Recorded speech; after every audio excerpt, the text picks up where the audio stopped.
Some people spend their whole life worrying about what other people think of them. And it's not because people are criticizing them, it's because internally they've already decided there's something wrong with them.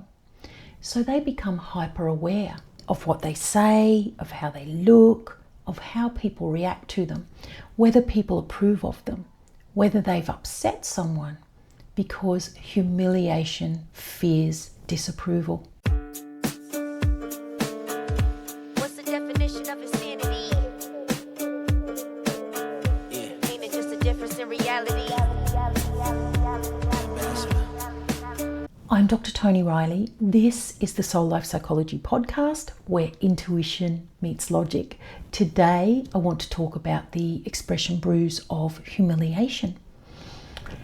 It's why some people become extremely self-conscious. They people please and emotionally feel crushed by criticism or disapproval.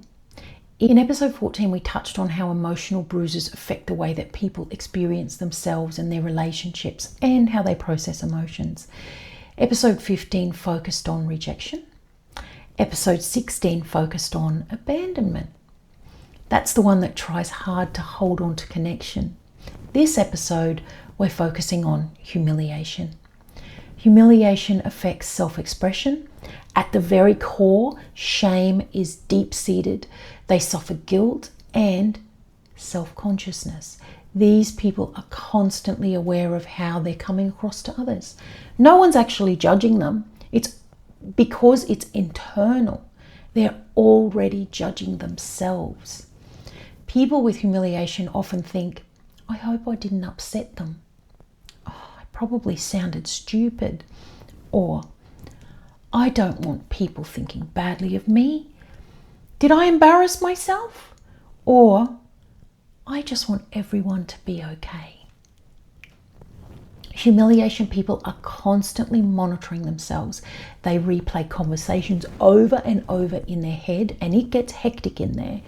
They overthink how they came across, apologize even when they've done nothing wrong. They're chameleons, adjusting themselves depending on who they're around.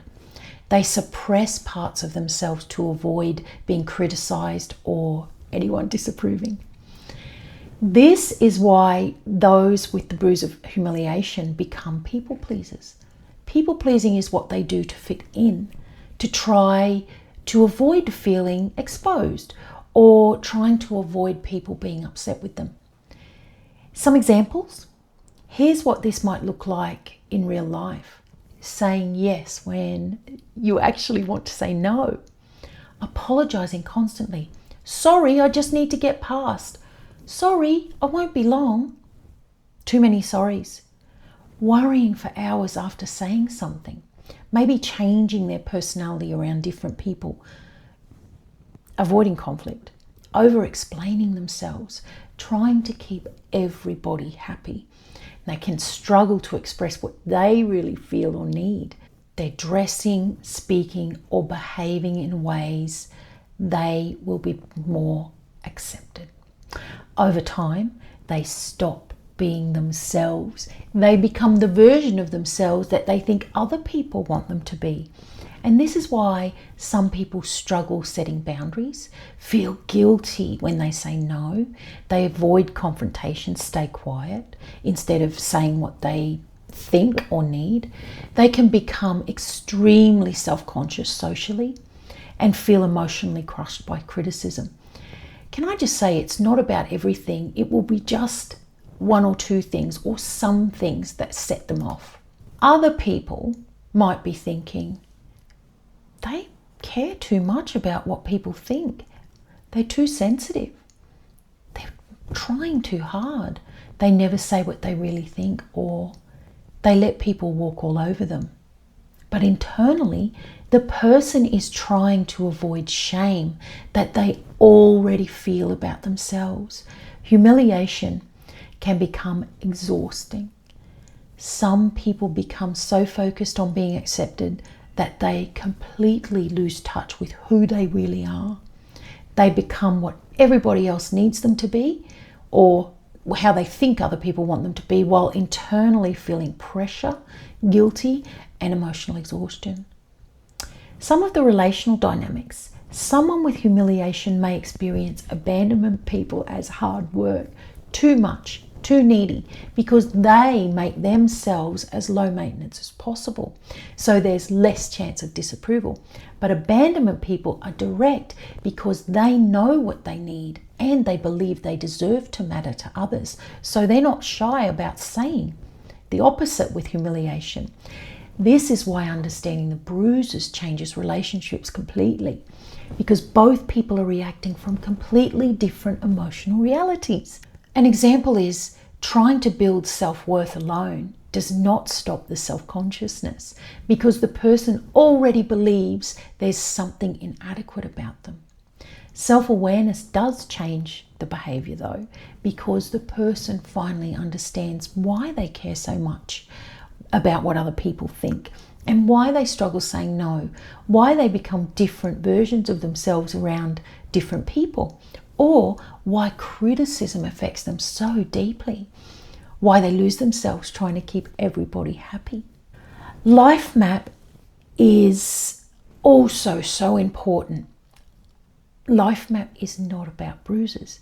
It's about understanding who you are, why you're here, your personality, your nature, your strengths, your emotional tendencies, your relationships, your purpose. It's the blueprint you were born with. People spend so much time trying to change themselves before they have even understood themselves. Life map helps you finally recognize who you clearly are, instead of defining yourself through insecurity or emotional pain. The Life Map Foundations is beginning June 22nd, and you're all welcome to join that course. I would love to have you. Back to humiliation. Your behavior makes sense once you understand what is affecting you most deeply. What makes you feel really emotional or guarded or defensive? Let's have a takeaway. Ask yourself, do you change yourself depending on who you're around? Do you avoid saying what you really think because you don't want people upset with you? Do you spend more time managing yourself than actually being yourself? Understanding your emotional reality changes how you see yourself. It's very healing. If this episode raised questions for you, there's a link in the show notes. You can submit a question there or ask anything. Please help the podcast reach more people by following or subscribing and sharing with your friends. Self-awareness is the ultimate activism. I'll see you in the next episode. What's the definition of insanity? Ain't it just a difference in reality?